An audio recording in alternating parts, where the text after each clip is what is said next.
بسم اللہ الرحمن الرحیم اللہم صلی علی سیدنا محمد وعلی آل سیدنا محمد وبارک وسلم وصلی علیہ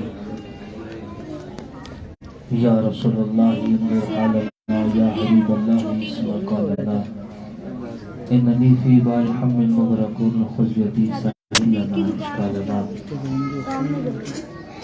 لی خمسۃ نطفی بہا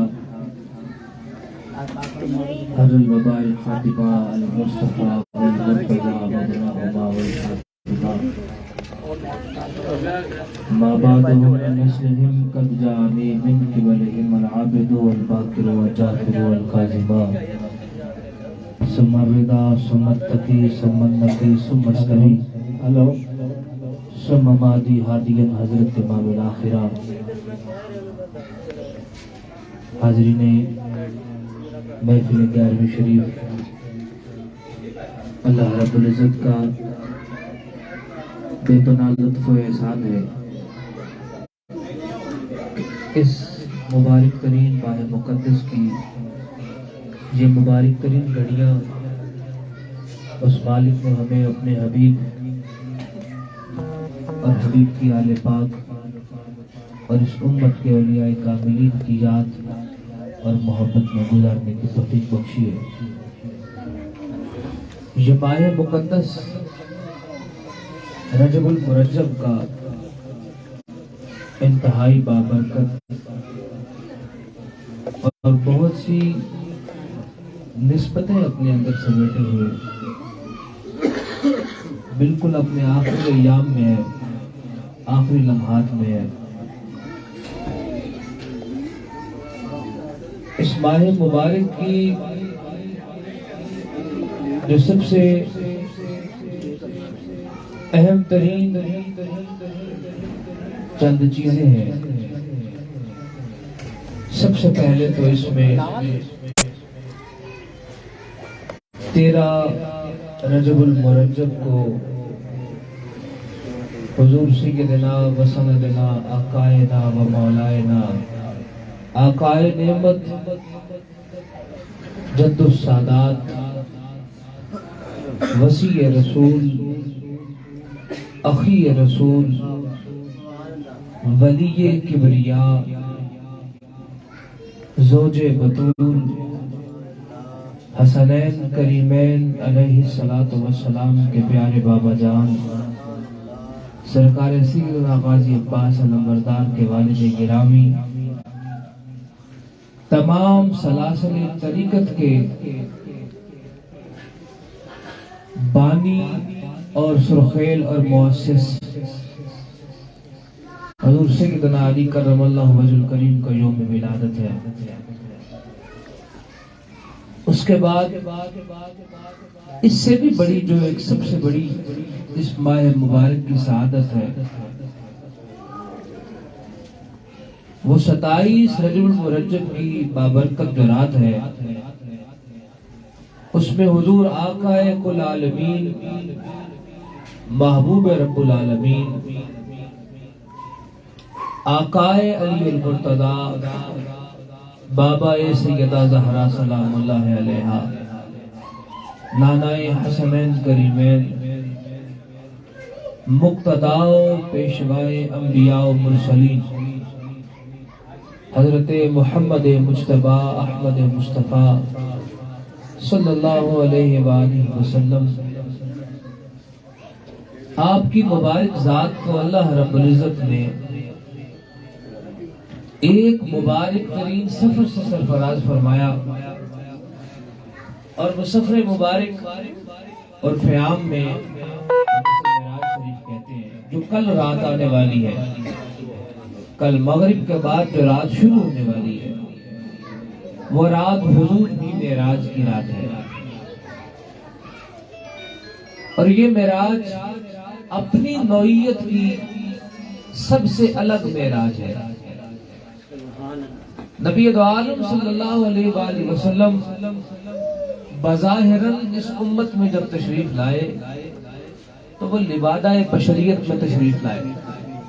بظاہر حضور دکھنے میں بشر نظر آتے تھے، لیکن حضور کی اصل وہ نور ہے، لیکن حضور کی حقیقت کو سوائے خدا کے اور کوئی نہیں جانتا۔ میرے آقا مکرم صلی اللہ علیہ وسلم نے ارشاد فرمایا، آپ نے فرمایا اے علی، میری حقیقت کو سوائے میرے اللہ کے اور کوئی نہیں جانتا، اللہ کی حقیقت کو سوائے مجھ محمد مصطفیٰ کے علاوہ اور کوئی نہیں جانتا، اور تیری حقیقت کو سوائے میرے اور اللہ کے کوئی تیسرا نہیں جانتا۔ اور یہ جو معراج کی رات کا سفر ہے، یہ ہر وہ 3 ترک جو حضور کی زندگی میں شامل حاضر ہیں، حالت بشریت، حالت نورانیت اور حالت حقیقت، اللہ رب العزت نے اس سفر میں حضور کی تینوں حقیقتوں کو معراج نصیب فرمائی۔ مسجد حرام سے مسجد اقصی تک نبی دو عالم صلی اللہ علیہ وسلم کی معراج کو ائمہ و محدثین نے بشریت کی معراج لکھا ہے، کیونکہ یہ سفر بشر کرتا ہے۔ اگر آپ واقعات معراج پڑھیں تو جب حضور واپس تشریف لائے تو ابو جہل نے پہلا آ کے سوال کیا تھا؟ اس نے کہا تھا پہلا سوال میرا یہ ہے کہ آپ اگر واقعتاً ایک رات میں مسجد اقصی سے پلٹ کر واپس آئے ہیں تو مجھے مسجد اقصی کے دروازے اور کھڑکیاں گن کر بتائیں وہ کتنی ہیں۔ اور حضور فرماتے ہیں کہ اللہ رب العزت نے میرے سامنے دوبارہ مسجد اقصی کو سامنے رکھا اور میں نے گن کر اس کو بتائی کہ اتنے دروازے اور اتنی کھڑکیاں۔ سبحان اللہ۔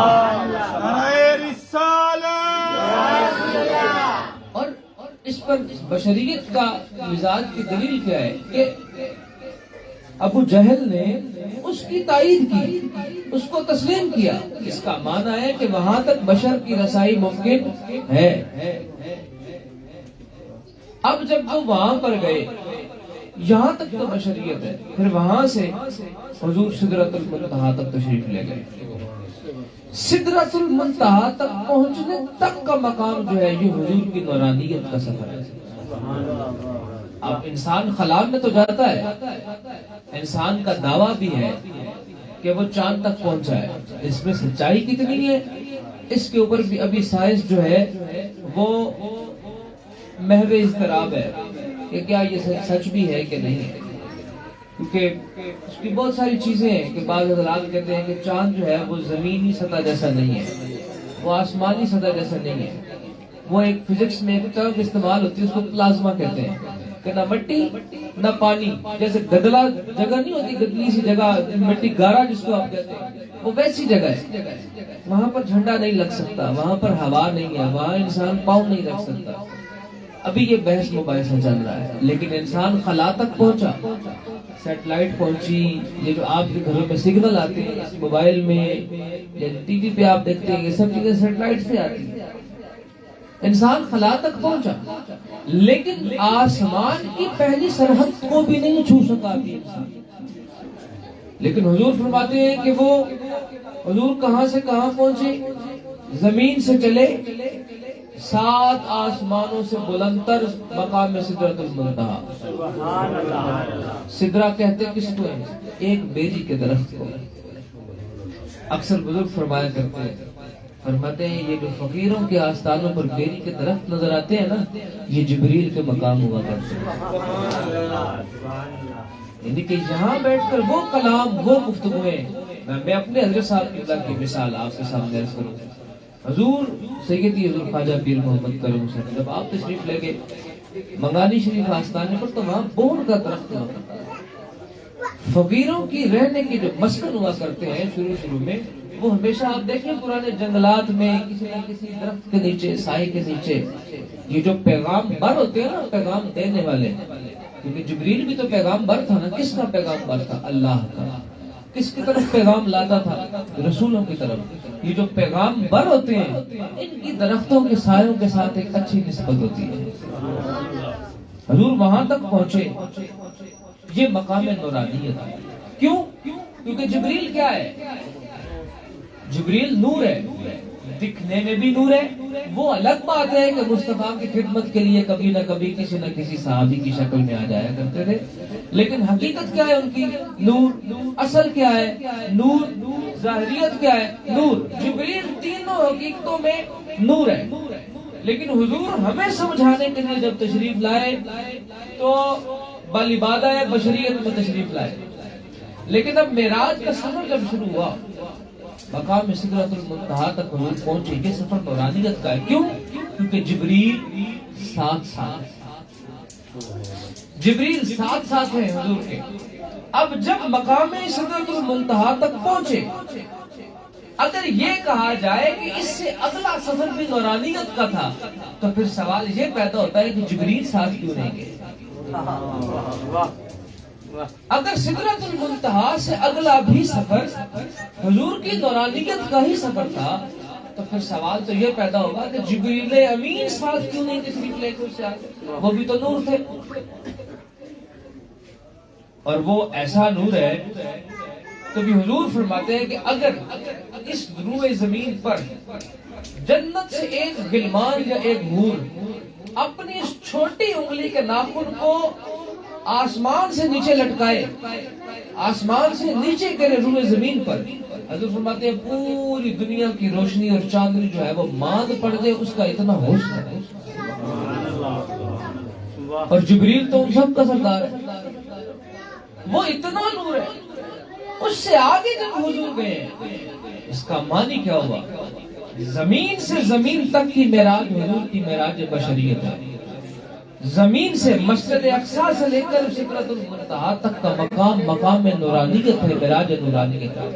اب سدرۃ المنتہا سے آگے کا جو سفر ہے وہ حضور کی حقیقت کا سفر ہے.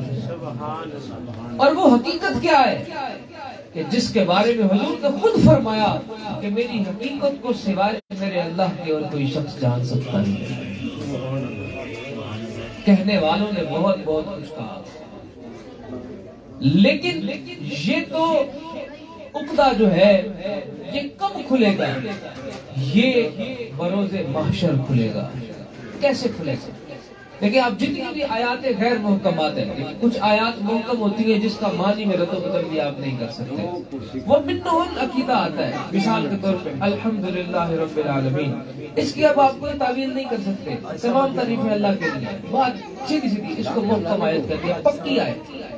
جو منہن جیسی کی جیسی اتری ویسی کی ویسی آپ نے تسلیم کر سکتے. لیکن وہ تمام تر جو آیات ہیں اگر آپ اس پر غور فرمائیں, فرمایا محبوب وما رمیت اذ رمیت ولکن اللہ رمی. فرمایا یہ جو پتھر پھینکے یہ آپ نے نہیں پھینکے, یہ میں نے پھینکے. اب خدا اپنے ہاتھ سے پاک ہے. پھر فرمایا فَأَيْنَمَا تَوَلُّوا فَثَمَّ وَجْهُ اللَّهِ. آپ جس طرف بھی دیکھیں آپ کو اللہ کا چہرہ نظر آتا ہے. خدا چہرے سے پاک ہے. پھر ید اللہ فوق ایدیہم, لیکن خدا پھر بھی ہاتھ سے پاک ہے. جتنی بھی آیات ہیں ایسی آپ سینکڑوں بیسوں آیات نکالیں گے, لیکن ان تمام تر معاملات میں آپ کے سامنے کیا آئے گا؟ اللہ رب العزت ہاتھ سے پاک, کان سے پاک. پھر حضور کی حدیث سے پاک. حضور نے فرمایا قیامت کے دن اللہ رب العزت اپنی مسند پر جب جلوہ نشین ہوں گے تو خدا تو وجود سے ہی پاک ہے, تو پھر اس وقت مسند پر جلوہ نشین کون ہوگا؟ پھر فرمایا اپنے مقربین کو جو اس کے بہت قریبی ہیں ان کو عین تخت کے نیچے کھڑا کر کے اللہ رب العزت اپنی پنڈلی مبارک کا نظارہ کروائے گا. اب خدا تو پنڈلی سے بھی پاک ہے. اب ان ساری چیزوں کی آپ کیا تعبیر پیش کریں گے؟ اس سے کیا استدلال کریں گے؟ آپ اگر یہ کہیں کہ خدا وجود رکھتا ہے تو آپ تو بنیادی اسلام کے منکر ہو جائیں گے. یہ تو اصول الدین میں سے ہے کہ خدا کا وجود نہیں ہے.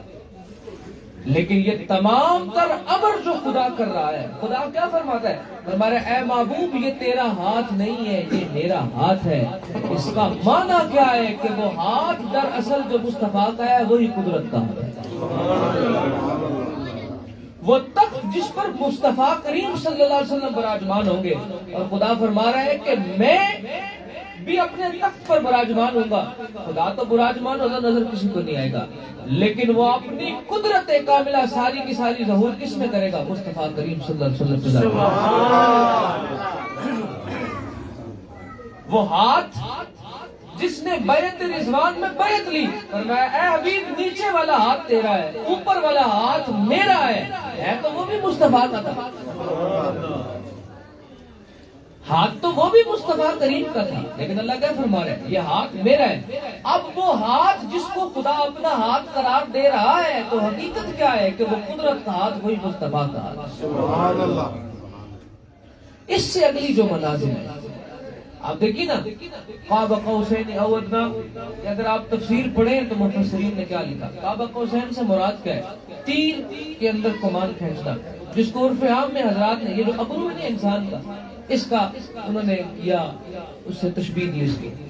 اب آپ خود غور کریں ذرا اس چیز پر. کمان کو کھینچیں, کمان کو جب کھینچتے ہیں تیر چلانے کے لیے, اس میں آپ تیر رکھتے ہیں. تیر دو جگہ سے کمان سے مل جاتا ہے. ایسے ہی جو اس کا سرا ہوتا ہے اس کو آپ آگے فکس کرتے ہیں, جو اس کی ٹیل ہوتی ہے جس میں وہ 3 نوک بنی ہوتی ہے اس کو آپ اس کی رسی پہ رکھتے ہیں. اب اس کو رسی پہ رکھا, اس کو آگے, تو اس کو کیا رکھا؟ اب جب تیر کمان کو آپ ایک جگہ رکھتے ہیں تو پھر بتائیے کہ کیا تیر کمان 2 لگتے ہیں کہ 1 لگتا ہے؟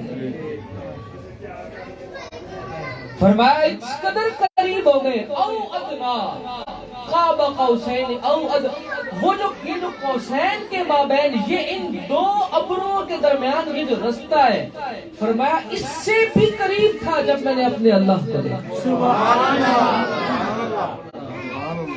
ایک علامہ ہے راولپنڈی میں, ان سے کلام ہوا, بہت دیر انہوں نے اس چیز پہ بحث کی. مجھے کہنے لگے شاہ صاحب قبلہ آپ حضرات بعض موقع پر گفتگو کرتے کرتے بہت شرکیہ جملے کہہ جاتے ہیں. میں نے کہا جی مثال کے طور پہ حضور کی بارگاہ میں بات کرنے لگا. میں ہنسا, میں نے کہا حضرت مجھے صرف ایک چیز کی بات وضاحت فرمائیں, شرک کہاں ہوتا ہے؟ شرک کی تعریف کیا ہے؟ جہاں خدا کے علاوہ کسی اور کو ماں سوا سمجھا جائے تبھی شرک ہے. اگر انسان سمجھے ہی خدا تو کیا پھر بھی کوئی شرک ہے؟ شرک وہاں ہوتا ہے جہاں 2, یہ بابا جی ہیں, ساتھ علامہ صاحب بیٹھے ہیں, یہ میں بیٹھا ہوں, یہ بھائی جان بیٹھے ہیں, ہم 4 بندے ہیں. اب ہم ایک دوسرے کے شریک ہیں, ہم 4 الگ الگ ہیں,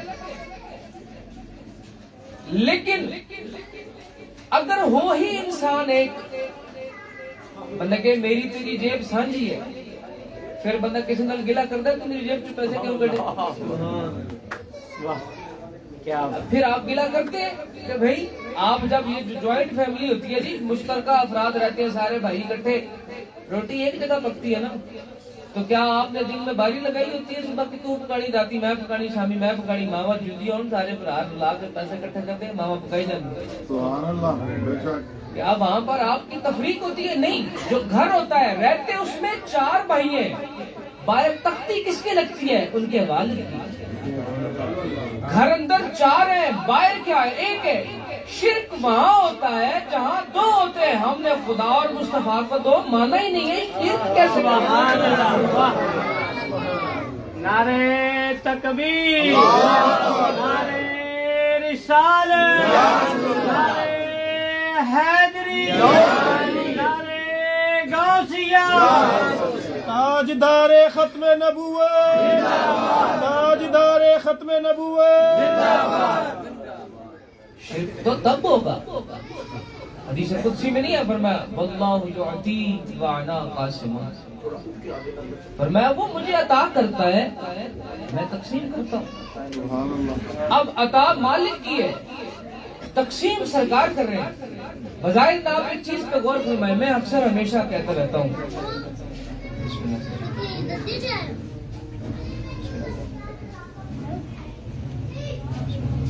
میں اکثر کہتا ہوں آپ کسی انسان کے پاس جائیں نا, اس کو کہیں کہ بھائی صاحب مجھے 100 روپیہ دے دیں.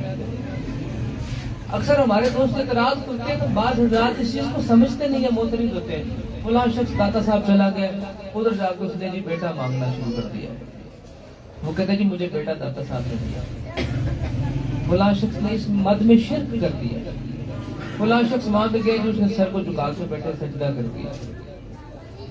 سوال ایک سادہ سا ہے, آپ کسی سے 100 روپیہ لیتے ہیں, آپ کو ضرورت ہے,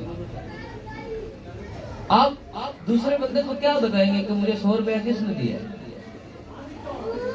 جس سے لیے اسی کا شخص کا نام بتائیں گے نا کہ مجھے یہ 100 روپیہ, جی میں کہتا جی بابا جی سے میں نے 100 روپیہ لیا ہے, تو وہ 100 روپیہ میں کس کو کیا بتاؤں گا مجھے 100 روپیہ کس نے دیا ہے؟ مجھے 100 روپیہ بابا جی تو کار نے دی ہے. ان کے دل میں میرے لیے رحم کس نے ڈالا؟ وہ ذات خدا کی ہے, لیکن میں اللہ کا تو نام ہی نہیں لیتا. اگر ایک انسان داتا حضور کی بارگاہ میں حاضر ہے, وہاں جا کر وہ دعا کر رہا ہے, اس کو مل رہا ہے, وہ باہر جا کے کہہ رہے ہیں مجھے داتا صاحب نے دیا ہے, وہ بیچارہ جھوٹا نہیں ہے. رحم داتا صاحب کے دل میں اللہ نے ڈالا ہے, وسیلہ داتا صاحب کا اللہ نے قبول کر کے عطا کیا ہے, لیکن اس کو تو اس درگاہ سے ملا ہے. اگر اس نہج کی سمجھ آپ کو نہیں ہے تو اس میں کسی کا قصور تو نہیں ہے. حضور فرماتے ہیں کہ اس سے آگے رستہ. اب جبریل سدرۃ المنتہا پر جا کر رک گئے, حضور کا سفر شروع ہو گیا. اب یہاں پر آگے ایک عجیب و غریب بحث شروع ہو گئی. آپ کو پتہ ہے نیا, جب صبح اٹھتے ہیں کوئی نہ کوئی ایک نیا فساد کھڑا ہوتا ہے. جی حضور نالین اتار کر گئے کہ نہیں گئے؟ یہ بات اتنی سی ہے, عالمانہ سی بات. آپ کو ایک روایت اگر ہمارے پاس نہیں ہے نا کہ ابھی حضور اتار کر گئے ہیں, کہ پہن کر گئے ہیں, تو ہے تو ہڈے کل بھی کوئی نہیں کہ حضور لا کے روایت دونوں کے پاس, جس کو آپ کہتے ہیں نا پکی ٹھکی سچی والی, ایمانداری کی بات کرنی چاہیے بندے کو. یہ نہیں کہ میں ایک چیز کا ماننے والا ہوں تو میں کہوں یہ بات بڑی پکی ہے. جس کو کہتے ہیں نا مستند ترین صحیح روایت, وہ دونوں کے پاس ہی کوئی. اب جب دونوں کے پاس روایت نہیں ہے تو پھر آپ کیا کریں گے؟ پھر آپ قیاس کریں گے کہ حضور گئے کہاں پہ ہیں, حضور نے کیا کیا ہے. اس مقام پر مفسرین نے محدثین نے کیا لکھا؟ انہوں نے کہا حضور نالین مبارک اتار نہیں سکتے. جو حضرات اس بات پر معترض ہیں نا کہ حضور نالین اتار کر ہی تشریف لے گئے ہیں, ان کے لیے ائمہ محدثین نے جو جملہ لکھا, انہوں نے کہا حضور اتار کر جا نہیں سکتے. بھئی کیوں جی, وجہ انہوں نے کہا اس لیے حضور یہاں سے مقام اقصیٰ تک پہنچے تو جو لبادہ بشریت تھا وہ سمٹ کر حضور کے نالین میں آ گیا. بنیاد انسان کی کیا ہے؟ پاؤں. انسان کی بنیاد پاؤں زمین کے ساتھ ہے نا. جب بھی آپ کسی چیز کو سمیٹنا شروع کرتے ہیں تو اس کو بنیاد کی طرف لے کے آنا شروع کرتے ہیں. انہوں نے کہا لبادہ بشریت حضور کا سمٹ کر کہاں آ گیا؟ انہوں نے کہا جب مسجد اقصیٰ سے سفر شروع ہوا اور پہنچے حضور سدرۃ المنتہا تک, وہاں پر حضور کا جو لبادہ نورانیت تھا اس کی مقام ہاتھ بندی ختم ہوئی. وہاں سے حضور کا لبادہ نورانیت سمٹ کر کہاں گیا؟ نالین. اس کے آگے جب حضور تشریف لے جاتے رہے, حضور کے اپنے بقول حضور نے فرمایا میرے مالک نے میری ذات اقدس پر میرے چہرے پر 70,000 پردہ جو ہے اس کو مہیا کر رکھا ہے. مفسرین فرماتے ہیں کہ حضور چلتے تشریف لے گئے, پردے ہٹتے گئے اور وہ پردہ پلٹ کر حضور کے نالین میں سمٹتا گیا. حضور کی بشریت حضور کے نالین میں سمٹی, حضور کی نورانیت حضور کے نالین میں سمٹی, حضور کا مقام لاہوت پر جانا حضور کے نالین میں سمٹا, حضور کا فنا فی اللہ کے مقام پر پہنچنا حضور کے نالین میں سمٹا, بقا باللہ کے مقام پر پہنچنا حضور کے نالین میں سمٹا, حتیٰ کہ حضور کی حقیقت کا آخری پردہ بھی سمٹ کر کہاں پہنچا؟ حضور کی نالین میں.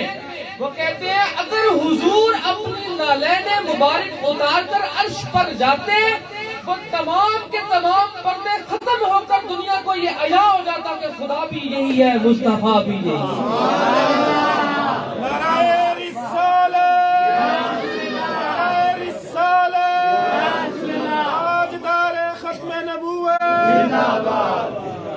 ایک پردے کو پردہ برقرار رکھ رکھنے کے لیے حضور نے نالین نہیں اتارا. اگر حضور نالین اتار دیتے تو پھر عرش سے مصطفیٰ پلٹ کر پھر مدینے واپس نہ آتے. یہ حضور کی معراج ہے. اور حضور کی معراج بھی آپ جس پر جتنی مرضی کرتے. جناب ابوبکر صدیق نے کیا فرمایا تھا؟ فرمایا تم ایک معراج کی بات کرتے ہو, مجھ سے پوچھو, ہم جانتے ہیں کہ حضور تو دن میں کئی مرتبہ معراج فرماتے ہیں. امام غزالی نے کیا فرمایا؟ آپ نے فرمایا جبریل کا عشق. آپ نے ایک مقام عشق پر ایک جملہ فرمایا. آپ نے فرمایا جبریل کا عشق ابو بکر صدیق کے عشق سے بھی کم تھا. حضور وہ کیسے؟ فرمایا اس لیے کیونکہ وہ جبریل تھا جس نے مصطفیٰ سے کہا یہاں سے آگے گیا پر جل جائیں گے. وہاں صدیق ہوتا کہتا مصطفیٰ جل جاتا مگر آپ کا ساتھ نہ چھوڑتا. یہ مقام معراج ہے حضور کا. حضور کی حقیقت کو سمجھنا انسان کے بس کی بات نہیں ہے. حضور کا وہ غلام جس کو زمانہ عرب حقارت کی نگاہ سے دیکھتا تھا, حضور نے تو مقام معراج پر پہنچ کر اس کا مقام اتنا بلند کیا کہ انسانیت کو آج تک بلال سمجھ آنے سے قاصر ہو گیا. حضور نے فرمایا وہ پرے بیٹھی حوروں کی ملکہ کیوں رو رہی ہے؟ حضور آپ نے ہر حور کو کسی نہ کسی صحابی کے سپرد کیا, مجھے کس کے کیا؟ حضور مسکرائے. حضور نے فرمایا تجھے میں نے اپنے بلال کے سپرد کیا. فرمایا لیکن خوش مت ہونا, پہلے بلال سے پوچھوں گا اس نے تجھے قبول کیا ہے کہ نہیں کیا. حضور اس معراج کے مقام پر جب پہنچے, چونکہ یہ رجب شریف کا دونوں ماہ مقدس ہیں, ایک ماہ میں دو نسبتیں ہیں, حضور کی معراج کی جناب مولا کائنات کی. حضور جب وہاں پہنچے, حضور فرماتے ہیں میں جب سدرۃ المنتہا پر پہنچا, جب میں عرش پر پہنچا تو جو عرش کے کارندے تھے جنہوں نے عرش کے پائے کو اٹھا رکھا ہوا ہے, انہوں نے ہر بندے نے مجھ سے سوال پوچھا حضور آپ تو تشریف لائے ہیں, علی کہاں ہے؟ حضور فرماتے ہیں میں نے ان سب سے پوچھا, میں نے کہا تمہیں علی کی اتنی کیا ہے کہ بار بار. انہوں نے کہا حضور ہم جب یہاں سے نیچے دیکھتے ہیں ہم ہر وقت علی کو آپ کے ساتھ دیکھتے ہیں, ہمیں لگا آج بھی علی آپ کے ساتھ. حضور فرماتے ہیں وہاں پر جب میں نے دیکھا 1000 فرشتہ میرے سامنے موجود ہے, سب کی شکلیں علی المرتضیٰ جیسے. حضور فرماتے ہیں جب میں نے سب کی شکلیں دیکھی میں نے کہا یہ کیا؟ کہا حضور چونکہ اس مقام پر آپ تشریف لائے ہیں تو آپ غیر مانوس نہ ہو, آپ کو لگے کہ میں مدینے کی گلی میں ہی آیا ہوں.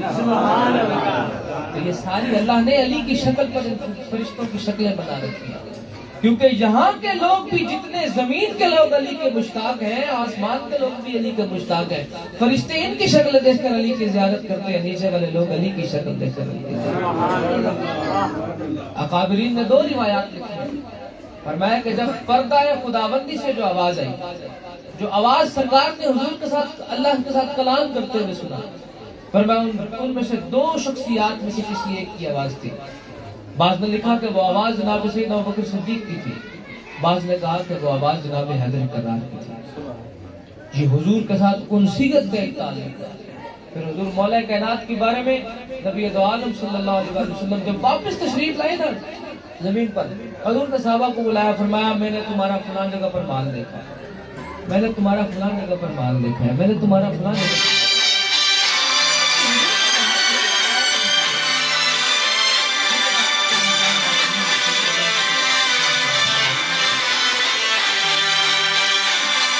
حضور نے مال نہیں بتایا, نہ جناب حضرت قرار کو ان کا مال بتایا.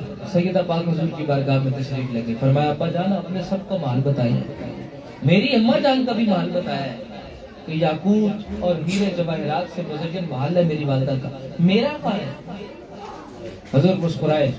حضور نے فرمایا بیٹی میری تیرے سے انسیت اتنی ہے, تیرے زوج علی کے ساتھ انسیت اتنی ہے, میں نے تمہارا اور علی کا محل اللہ کو الگ بنانے دیا نہیں. جو میرا محل ہے اللہ نے وہی تمہارا اور علی کا محل کرا. حضرین مکرم, جناب حیدر کرار کے بارے میں آج اس زمانہ فتن میں ایک نئی وبا پھوٹنے لگی کہ حضور کعبۃ اللہ میں پیدا نہیں ہوئے. اس بحث میں نہیں پڑتے. کہ ہوئے کہ نہیں ہوئے. ہمارا ایمان ہے, ہمارا عقیدہ ہے. ہم حضرت امام حاکم کی اس بات کو ملنوان سر تسلیم خم کر کے مانتے ہیں کہ جناب حیدر کرار عین بیت اللہ کے جوف میں پیدا ہوئے. لیکن سوال یہ ہے, اگر علی کعبے میں پیدا نہیں ہوئے تو کیا پھر بھی علی علی نہیں ہے؟ کعبے میں پیدا ہونا جناب حیدر کرار کی فضیلت کا کوئی باب نہیں ہے. آپ کہیں گے شاہ صاحب آپ کیسی بات کریں؟ حضور نے فرمایا ایک عام مومن کی حرمت کعبے کی حرمت سے زیادہ ہے. علی تو امام المومنین اور امام المتقین. کعبے میں پیدا ہونا علی کی فضیلت کا کوئی بھی باب نہیں ہے. کعبے کے حدود حرم میں تو جناب حکیم بن حزام بھی پیدا ہوئے, ہمارا کوئی انکار نہیں. لیکن جب علی پیدا ہوئے اس کے بعد پھر کعبے میں کوئی پیدا نہیں ہوا. اور جناب حکیم بن حزام بھی حدود حرم میں پیدا ہوئے ہیں, بیت اللہ کے اندر پیدا نہیں ہوئے. مولا کائنات بیت اللہ شریف کے اندر پیدا ہوئے. ہمارے ایک شاہ صاحب دوست تھے, انہوں نے ایسے ہی اپنی عقیدت کا معاملہ ہوتا ہے, وہ چلے گئے عمرہ شریف کرنے کے لیے. ساتھ کچھ دیوبند, کچھ اہل حدیث, کچھ تشیع, سارے دوست کہتے سارے گروہ تھا. ایک بندہ بیچ میں سے بولا, اس نے کہا ایویں چمی جان لگے اتنے کو نہیں پیدا ہوئے علی بابا. شاہ سے بڑے ملان سے ملے نماز پڑھا کہنے پھر میں نے وہ تھا مفاد جب سے علی پیدا ہوا ہے میں اس پر سے منہ کر کے نماز پڑھ لیتا.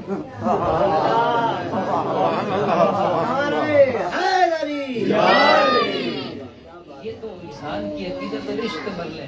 ہر چیز کو آپ ترازو میں شریعت پہ نہ رکھ کے تولا کریں. بعض مسائل محبت کے بھی ہوتے ہیں. تھوک چاٹنا اسلام میں ممنوع ہے. آپ کسی کا تھوک نہیں چاٹ سکتے.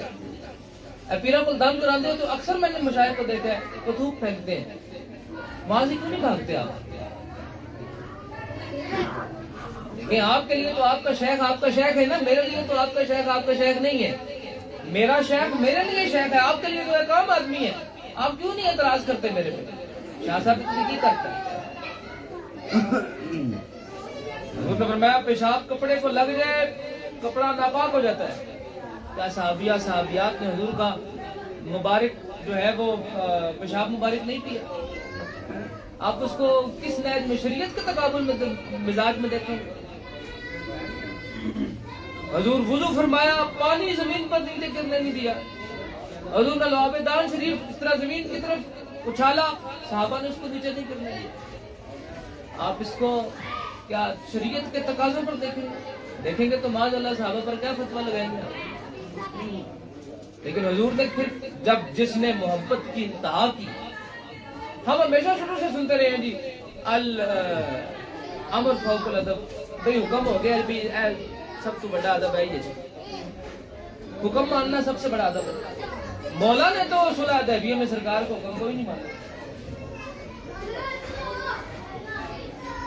حضور کو مولا کائنات کو حضور نے فرمایا علی میرا نام کاٹ لے, ان کو میں محمد رسول اللہ قبول نہیں ہوں. رسول اللہ کاٹ لے, محمد بن عبداللہ لکھ دے. انہوں نے کہا حضور علی نہیں کاٹ. ہر چیز کو مان لینا بھی تو ادب نہیں ہے.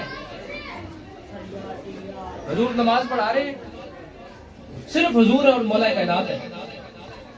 اور ایک بندہ اگر ہو نا صرف, تو اس کے لیے کیا ہے, کبھی امام جہاں کھڑا ہو نا اس کے جو ہے نا مصلی اس کے بالکل قریب, بالکل اس کے ساتھ جڑ کے بندہ کھڑا ہو جائے تو نماز پڑھے.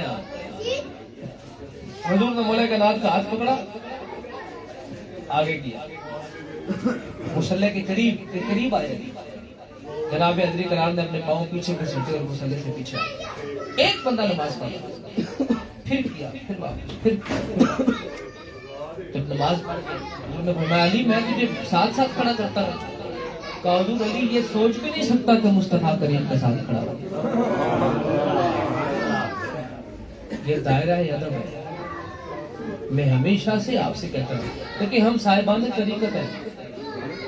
اگر اپنی زندگی سے آپ ادب کو نکال دیں گے نا, یہ زندگیاں ختم ہو جائیں گی. آپ معاشرے کی حالت دیکھیں, معاشرے کیوں دن بدن تباہ و برباد ہو رہے ہیں. اولاد, ماں باپ, اساتذہ, سائلین, حکام جتنے بھی حضرات ہیں سارے کے سارے اپنے اپنے مذہب مسلک فرقے کو اس قدر شدید پروموٹ کرنے پہ تلے کہ ان کو کسی اور کے ادب اور بے ادبی کی پرواہ نہیں تھی. کبھی فلاں شخص کے بارے میں کیسے کلام کرنا. دیکھیں ہم لوگ احناف میں سے ہیں, ہم لوگوں میں سے کوئی بندہ بھی جتنے احباب جہاں بیٹھے تو کرتا بھی ہے تو بسم اللہ, لیکن اگر کوئی نہیں کرتا ہم رفیع دن نہیں کرتے. لیکن اس وقت اگر آپ دیکھیں حالات یہ ہو گئے کہ ہم ایک دوسرے کی نماز کو فاسد بنانے پر تلے پڑے. بھائی اگر اس نے کر لیا ہے تو کیا ہوگا, اگر ہم نے نہیں کیا تو کیا ہوگا. ادب کا دائرہ کار کیا ہے. مجھے ایک میرے قبلہ والد گرامی نے ایک دفعہ چیز فرمائی تھی, وہ بات میرے تو دماغ میں پلے پکی بیٹھ گئی. انہوں نے فرمایا میرا بیٹا جو کام سرکار نے زندگی میں ایک مرتبہ بھی کیا ہے قیامت تک وہ کام ختم نہیں, کیونکہ یہ محبت کی دلیل کے خلاف ہے کہ محب محبوب کے کسی کام کو ختم کرنے پہ تل جائے. دیکھیں ہمارے بزرگان ہمیں یہ جو اوپر والا بٹن ہے, یہ میں پہلے بھی کئی دفعہ آپ سے کہہ چکا ہوں, یہ بٹن کھولنے کی سخت ممانعت ہے. بڑے حضور فرمایا کرتے تھے, حضور خواجہ پیر حضرت کرم حسین قبلہ والد گرامی بتاتے ہیں کہ حضور فرماتے ہیں کہ سرکار نے فرمایا کہ جس کا یہ بٹن کھلا ہوا ہو اور یہ جو شلوار ہے یہ اس نے ناف سے نیچے باندھی ہوئی ہو, ناف سے نیچے باندھے, فرمایا جتنا مرضی متقی پرہیزگار ہو قیامت کے دن زانیوں کے سب سے اٹھایا جائے. اتنی ممانعت ہے. لیکن آپ یہ ترکمانستان کے اندرون کھانے میں جائیں, وہاں پہ جتنے مسلمان ہیں ان صاحب نے ادھر اوپر سے 2 بٹن کھولے ہوتے ہیں, کل وہ بند نہیں کرتے. کیوں نہیں بند کرتے؟ ان کے ہاں جو صحابی ایک ہی مرتبہ وہ زندگی میں حضور کی زیارت کے لیے گئے, ایک مرتبہ اس علاقے کے ایک صحابی وہ حضور کے پاس گئے تو حضور گرمی کا موسم تھا, حضور نے یہ 2 بٹن کھولے ہوئے اور حضور کے یہاں سے بال مبارک سینے کے بال مبارک سے نظر آ گئے. وہ واپس کے سامنے کہا انہوں نے حضور کی کوئی بات سنائی. انہوں نے حضور کی کیا بات سنائی؟ انہوں نے کہا میں نے سرکار کو دیکھا, سرکار کی چھاتی مبارک بہت سفید. تو انہوں نے وہ کیسے دیکھی؟ انہوں نے کہا حضور کے اوپر والے 2 بٹن کھلے تھے. وہ قوم آج تک اس صحابی کی بات پر عمل کرتے ہوئے 2 بٹن کھول کے بیٹھتی ہے. اب آپ ان کو کیا کہیں گے؟ ان تک یہی چیز پہنچی ہے اور یہ امر رہنا ہے. اپنی دیکھیں ادب کا دائرہ کار یہ آپ کسی کے لیے, یہ علامہ رشید گنگوئی جیسا اتنا متشدد ترین عالم دین اس نے بھی کیا لکھا, اس نے کہا اگر آپ فقہی مسائل پر کسی دوسرے کی نماز کو فاسد قرار دیتے ہیں آپ کی اپنی نماز فاسد ختم ہو جائے گی. یہ دائرہ محبت ہے. آپ احباب جہاں جائیں, میں پہلے بھی ایک دفعہ آپ سے شاید اسی بیٹھک میں بیٹھے عرض کیا تھا, سرکار حیدر کرار کے پاس حضور کے غلام آئے, کہنے لگا حضور میں تبلیغ پہ جانے لگا ہوں, مجھے کوئی نصیحت فرمائے. فرمایا یاد رکھنا کہ تمہیں اسلام کی تبلیغ کرنے کے لیے زبان نہ کھولنی پڑے. حضور وہ کیسے؟ فرمایا تمہارا عمل اسلام کی تبلیغ کرتا چلا جائے. چلے ہم عمل کے قابل تو نہیں رہے, زبان سے بھی اگر کہیں تو کم از کم زبان میں تو تاثیر ہونا, اس میں تو کسی دوسرے فرقے مذہب مسلک کے لیے رسول اللہ سے بڑا بھی روئے زمین پہ ہے جی. اللہ کے بعد رسول اللہ سے بڑی شخصیت کل کائنات میں کوئی نہیں ہے. اگر حضور اپنی مسجد نبوی کے اندر عیسائیوں کو صلیب لگا کر ایک نماز ان کی عبادت کرنے کی اجازت دے سکتے ہیں, میں اور آپ کون ہیں؟ آپ کا کسی سے اختلاف ہے کروڑ دفعہ, اختلاف کو آپ اپنی دوسری تک بات پہنچانا چاہتے ہیں, اس کو تمیز سلیقے کے دائرے میں پہنچا دیں. آپ کے پاس علمی دلیل ہے, آپ اس کو دے دیں, لیکن اس بے ادبی کے راہ روی سے جڑے, اس بے ادبی کے معاشرے سے اپنے آپ کو بچائیں. کیونکہ وہ بزرگ فرمایا کرتے تھے, وہ کہتے تھے بندہ بے ادب ہو جائے نا پھر جو مرضی کرے. جب آپ کسی کے بھی بے ادب ہو گئے نا تو مذاق بند نہیں. سرکار غوث پاک کے بارے میں کلام کر دیا, بابا صاحب کے بارے میں کلام کر دیا. میں ایک سوال آپ سے کرنا چاہتا ہوں, خصوصاً یہ جو ہماری نوجوان طبقہ ہے, بہت سارے حضرات آپ میں سے میں نام لے لیتا ہوں, مرزا محمد علی انجینئر کو سنتے ہوں گے. میرا ایک سوال ہے آپ سب حضرات سے چھوٹا سا. وہ شخص بیعت کے خلاف ہے, وہ شخص تتبع کے خلاف ہے، اتباع کے، جس کو ہم فقہ اتباع کہتے ہیں۔ سوال ایک ہے، جن حضرات اگر بیعت اتنا بڑا گناہ اور حرام ہے، معاذ اللہ، اگر تتبع اتنا بڑا حرام اور گناہ ہے، سوال صرف ایک کیا جائے اس انسان سے کہ جن دو کتابوں کو تم صحیح ہے کہتے ہو، بخاری اور مسلم، کیا وہ کسی کی اتباع میں نہیں ہے؟ امام بخاری امام احمد بن حنبل کے اتباع میں، امام مسلم بھی حنبلی ہیں، دونوں حنبلی ہیں۔ اگر معاذ اللہ انہوں نے پوری زندگی اپنی ایک حرام کام میں گزار دی ہے، تو ایک حرام کام کرنے والے کی بتائی ہوئی حدیث تمہارے لیے مستند کیسے ہوگی؟ یہ ہماری سادی سودی بھولی بھالی قوم، جس نے وہ پنجابی میں کہتے ہیں جن لایا گلی تے بہت نال اور چل گئی، سمجھ نہیں کوئی۔ بھئی آپ غور فرمائیں، اگر یہ اتنا ہی معاذ اللہ حرام اور گناہ کا کام ہے تو آپ امام بخاری کے بارے میں کیا کہیں گے؟ معاذ اللہ بخاری شریف کو سائڈ پہ کرا دیں تو آپ کے پاس پلے تک نہیں بچنا۔ آپ کے پاس تو جو مستدرک کی شرائط ہے وہی صحیح ہے کہ شرائط پڑھیں، احادیث جو ہے آپ کے پاس تو اصول حدیث ساری کا سارا غائب ہو جائے گا۔ لہذا یہ چھوٹی چھوٹی چیزیں سن دیکھ بھال کر اپنے عقائد اور دیکھیں، کسی کی بات آپ نے سنی، آپ پہ فرض لازم واجب ہے کہ آپ اپنے سے بڑے سے پوچھ لیں، اگر وہ نہیں بتاتا وہ اس کا قصور ہے۔ یہ ہماری اپنی بھی غلطی ہے، بعض ہم علماء سے سوال پوچھنے جاتے ہیں، ہمیں بعض سوالوں کے جواب علماء نہیں دیتے۔ ہر سوال کا جواب عالم دین کو دینا لازم و واجب ہے، ورنہ اگر وہ بندہ بدراہ گمراہ ہو گیا تو اس کا گناہ تو عالم دین کے سر پڑ گئے۔ وہ سوال اچھا ہے یا برا ہے، آپ کے موافق ہے یا آپ کے غیر موافق، جو سمجھ اللہ نے آپ کو دی ہے اس کے حساب سے آپ کو جواب دینا لازم ہے۔ آپ پوچھیں، پوچھنے کے بعد اگر آپ مطمئن ہوتے ہیں آپ اس کی برائی نہ کریں، آپ چپ کر کے اپنا کام کریں، اور اگر آپ اس سے مطمئن نہیں ہوتے، آپ اسی کی بات سے مطمئن ہوتے ہیں جس کا سوال آپ لے کے آئے ہیں، تو پھر آپ اس کی طرف راغب ہو جائیں، کوئی مسئلے کی بات نہیں ہے۔ لیکن یہ تو علمی مقام ہے، علمی سطح ہے، کسی کے پاس اچھی دلیل ہے، کسی کے پاس بری دلیل ہے۔ سمجھ آ رہی بات؟ میں بارہا مرتبہ آپ حضرات سے ایک ہی بات کرتا ہوں، اپنے اندر، چونکہ یہ خانقاہ ہے، خانقاہ کے دو بنیادی اصول ہیں۔ میرے حضور شاہی حضور قبلہ پیر محمد طاہر حسین، ہمارے حضور آستانے میں ایک بندہ رہتا ہوتا تھا، یہ فرقان بھیا بابا جی شاید جانتے ہو، فرقان پہ جانتے ہو اس کو،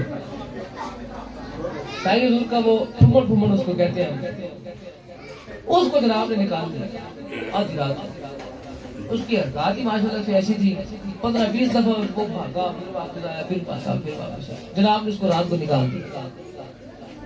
صبح جو بھویا فجر کی نماز، شاہی حضور فجر کی نماز سے پہلے پڑھے، نصر بن اللہ شاہ جی حضور، ساجد امتیاز جی حضور، پھمڑ ٹور گئے کہ بدہ کے ٹور گئے، تھی جو بار سامن بلا کے لایا، بلائے، دوبارہ دروازہ کھولے، فرمائے تھے سونے اندر جائی نہ بے گئی۔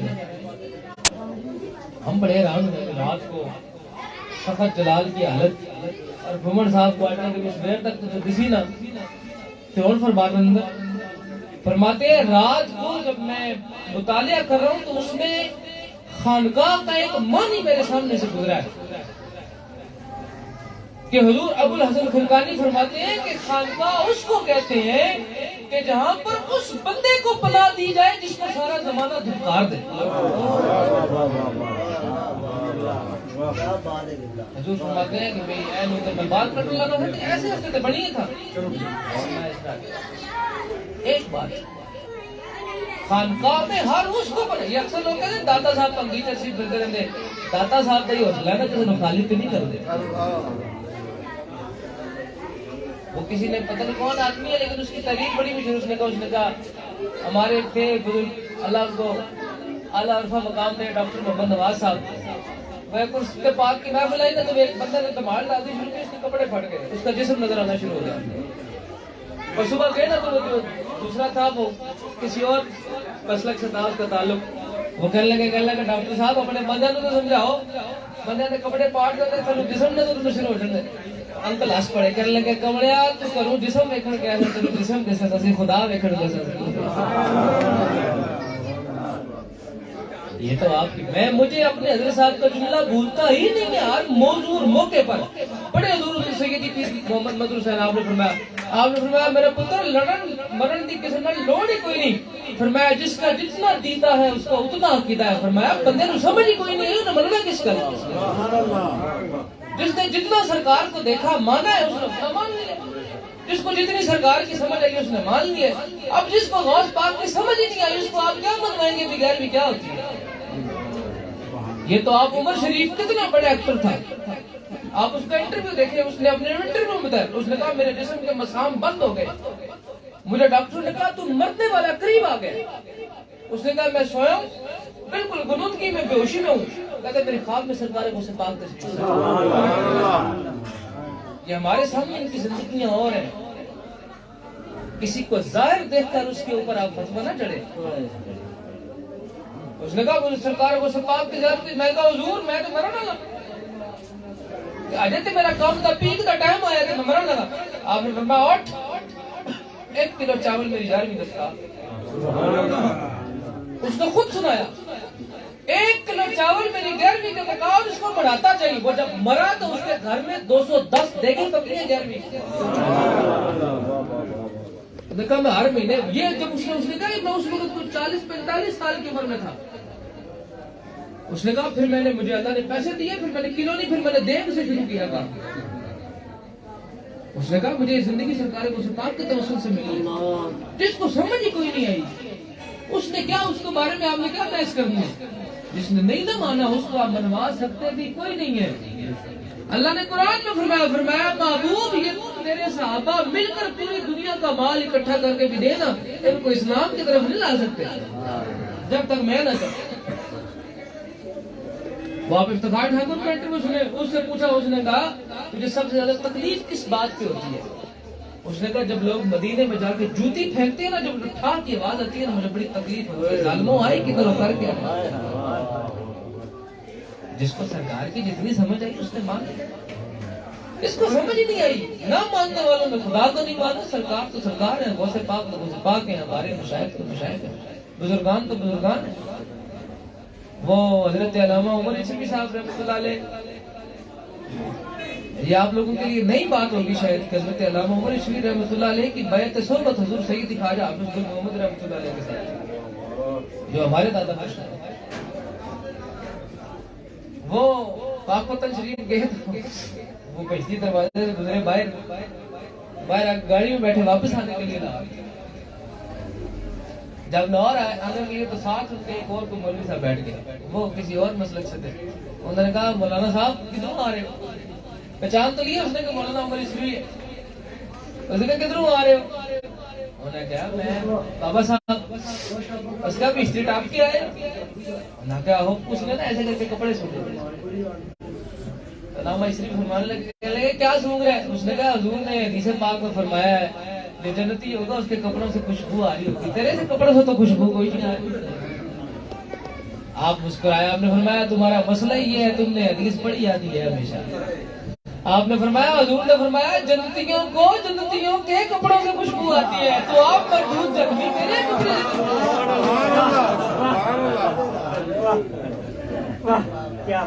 سمجھ میں آ رہی، جس نے جتنا مانا ہے اس نے اتنا ہی مانا، اس نے پر نہیں مانا اس سے زیادہ، اس لیے اپنے ایمان کو مضبوط رکھیں، اپنے عقیدے کو مضبوط رکھیں، آپ کا جو ہاتھ جس شخصیت کے ہاتھ میں ہے نا، حضور غوث پاک نے کیا فرمایا، آپ نے فرمایا میرا مرید کامل نہیں نہ صحیح، اس کا پیر کامل نہیں نہ صحیح، اس کا پیر کامل نہیں نہ صحیح، میں عبد القادر تو کامل ہوں، ان کی کاملیت میں کسی کو کوئی شک نہیں ہے، اس لیے آپ کامل ترین کے ہاتھ میں، آپ اپنے آپ کو مضبوط رکھیں، صرف اپنے آپ کو دائرہ ادب میں رکھیں۔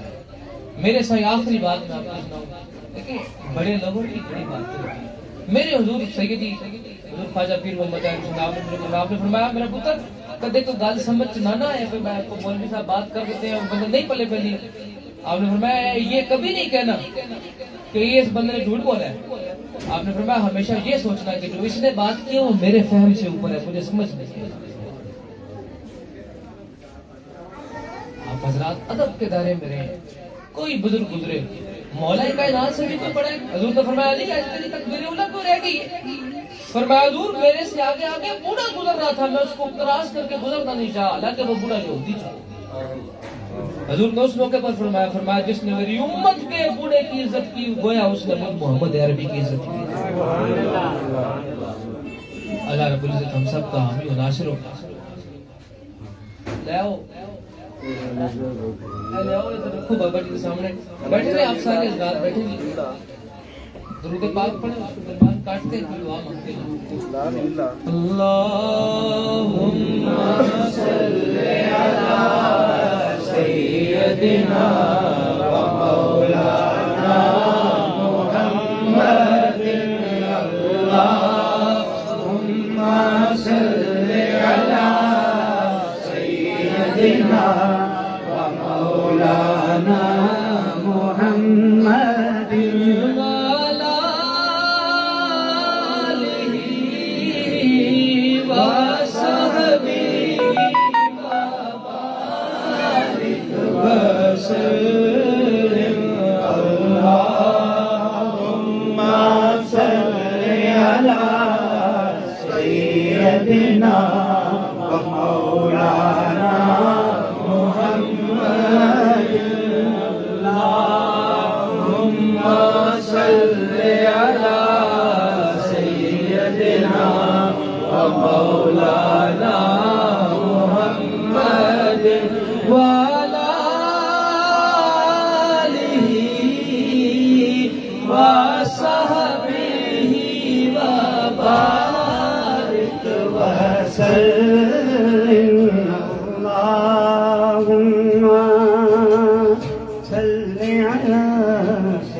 تمام آباب ایک مرتبہ نام سے پڑھیں, 3 مرتبہ کچھ نہیں.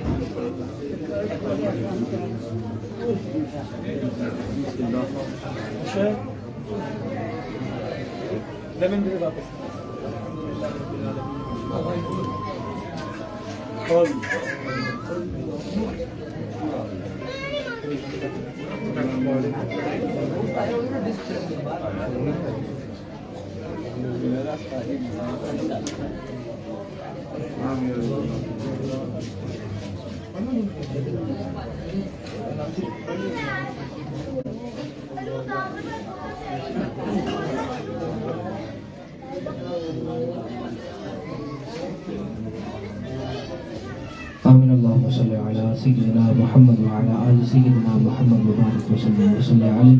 آمين. يا رسول الله انظر حالنا, يا حبيب الله اسمع قالنا, إنني في بارك أمر مغرقون خذ يدي ساهلنا أشكالنا. آمين. ليك خمسة نطفي بها هذا الوباء الحاتمة المصطفى والمرتضى وابناهما الفاطمة ما بعدهم من نسلهم قد جاءني من قبلهم العابد والباكر والجافر والكاظم ثم الرضا ثم التقی ثم النقی ثم السکری ثم مادی ہادی حضرت امام الاخرہ. میرے مالک کریم ان تمام پاکیزہ ترین نفوس کے توسل وسیلہ سے ہم سب تیری پاک بارگاہ میں حاضر ہیں. ہم سب کی حاضری کو اپنی پاک بارگاہ میں قبول فرما. حضور نبی مکرم صلی اللہ علیہ وسلم کی پاک مقدس مطہر منور منبر بارگاہ عالی میں ہدیتاً تحفتاً نرمغان عقیدت کے طور پر پیش کرتے ہیں, قبول حضور فرما. حضور کے توسل اور وسیلہ سے کلہم انبیاء علیہ السلام, حضور کی جد امجدین والدین شریفین, اہل بیت اطہار, خصوصاً سیدہ طیبہ طاہرہ سیدہ زہرہ سلام اللہ علیہا, حضرت علی المرتضیٰ کرم اللہ وجہ کریم, امام حسن مجتبیٰ, امام حسین سید الشہداء. میرے مالک کریم الخصوص بالخصوص آج کا گزرا ہوا یوم جس پاک شخصیت کا یوم شہادت ہے, حضور سیدنا و سندنا آقائنا و مولائنا جد سادات کاظمیہ حضرت امام موسیٰ کاظم علیہ السلام آپ کی پاک بارگاہ میں پیش کرتے ہیں. حضور کے تمام صحابہ اقبال رضوان اللہ تعالی اجمعین, خصوصاً حضور سیدنا ابوبکر صدیق رضی اللہ تعالی عنہ, حضور سیدنا عمر فاروق رضی اللہ تعالی عنہ, حضور سیدنا عثمان غنی ذوالنورین رضی اللہ تعالیٰ عنہ آپ کی پاک بارگاہ عالی میں پیش کرتے ہیں قبول فرما۔ تمام تابعین، تبع تابعین، صالحین، تمام ائمہ کرامین، تمام غزوات اسلام کے شہداء کربلا، الخصوص و بالخصوص حضور غوث غوثہ، پیر پیرہ، امیر میرہ، شہنشاہ بغداد، شہنشاہ جیلان، حضور سرکار سیدنا عبدالقادر جیلانی الحسنی والحسینی رضی اللہ تعالیٰ عنہ آپ کی پاک بارگاہ عالی میں، حضور خواجہ خواجگان خواجہ پیر محمد کرم حسین الحنفی آپ کی پاک بارگاہ میں، حضور سیدی بابا جی شاہ صاحب بخاری آپ کی پاک بارگاہ میں، حضور سید شیر ربانی آپ کی پاک بارگاہ میں پیش کرتے ہیں قبول و منظور فرما۔ میرے مالک کریم سلسلہ علیہ قادریہ سب کی پاک بارگاہوں میں، خصوصاً حضور سیدی قطب الاقطاب سید قطب علی شاہ پیر محلوی بخاری آپ کی بارگاہ میں، حضور سید شیر یزدانی، حضور سید شیر محمد گیلانی رحمۃ اللہ علیہ فتح پوری شریف آپ کی بارگاہ میں، حضور سیدی سردار العالم سردار الاسفیاء حضور سید سردار علی شاہ صاحب بخاری آپ کی پاک بارگاہ عالم میں، حضور خواجہ خواجگان خواجہ حافظ گل محمد رحمۃ اللہ علیہ آپ کی پاک بارگاہ عالم میں پیش کرتا ہوں۔ میرے مالک کریم جتنے بھی مسلمین اور مسلمات، مومنین و مومنات، حاضر میں محفل کے جتنے بھی عزیز و قارب کلاب دوست سنگی ساتھی احباب مشائخ اساتذہ دنیا فانی کو چھوڑ کر جا چکے ہیں، سب کے ارواح کو، خصوصاً قبلہ بابا جی کا ماموں جان جو اس دنیا فانی کو چھوڑ کر جا چکے ہیں، ان کے روح پرفتوح کو اس ہر چیز کا ثواب وصال کرتے ہیں۔ میرے مالک کریم تو اپنی پاک بارگاہ میں قبول و منظور فرما۔ الہی عبدک العاصی ناسا مقرب ذنوبی کا دعا کا، الہی عاقبت محمود گرداں تو پھیلے پیر پیرہ شاہ جیلاں، بنام قطب علی شیر محمد شاہ سردار بحق گل محمد کرم بطفیل کرم ارحان یا اللہ۔ میرے مالک کریم ہم سب کے ظاہری باطنی دینی دنیاوی قلبی سری روحی جسمی مالی ولادی سب گناہ معاف فرما۔ میرے مالک کریم حضور کی مراج پاک کی بابرکت ترین ساتھ قریب تر ہیں، میرے مالک کریم ان ساتھوں کے توسل الوسیلہ سے ہم سب کے گناہ معاف فرما، سب کے حال پر فضل و کرم عطا فرما، جتنے بیمار ہیں سب کو شفائے کاملہ عطا فرما۔ حضور والد گرامی والدہ صاحبہ کو صحت کاملہ عطا فرما، بابا جی کے اس خانقاہ کے اس آستانہ عالیہ قادریہ کرمیہ کی خیر فرما، اس کے فیضان میں وسعت عطا فرما۔ جتنے احباب یہاں ہم موجود ہیں میرے مالک کریم سب کا یہ جو آپس کا اپنائیت اور للہیت کا ایک تعلق ہے اس کو ہمیشہ برقرار فرما۔ رحم کر تو نہ اپنے آئینے کرم کو بھول جا، ہم تجھے بھولے ہیں لیکن تو نہ ہم کو بھول جا۔ میرے مالک کریم سب بے اولادوں کو اولاد نبین عطا فرما، جتنے بے رزق ہیں میرے مالک کریم سب کو حلال پاکیزہ اور طیب رزق فراوانی عطا فرما۔ تمام جتنے بھی مقروض ہیں سب کو قرض کی اس نہج سے آزادی اور مبارکبادی عطا فرما۔ میرے مالک کریم جتنے احباب ہم یہاں موجود ہیں اپنے اپنے مشائخ کے ساتھ سلسلہ استوار رکھنے کی توفیق عطا فرما۔ میرے مالک کریم اس گھر کی خیر و برکت عطا فرما، اس کے متغسلین متعاونین جتنے بھی لوگ ہیں سب کی خیر و برکت عطا فرما۔ میرے مالک کریم آستانہ عالیہ دوسری کی خیر و برکت عطا فرما، وہاں کے فیضان کو مزید عام اور وسعت عطا فرما۔ وصلی اللہ تعالی علی خیر خلق محمد و آلہ و صحبہ اجمعین برحمتہ۔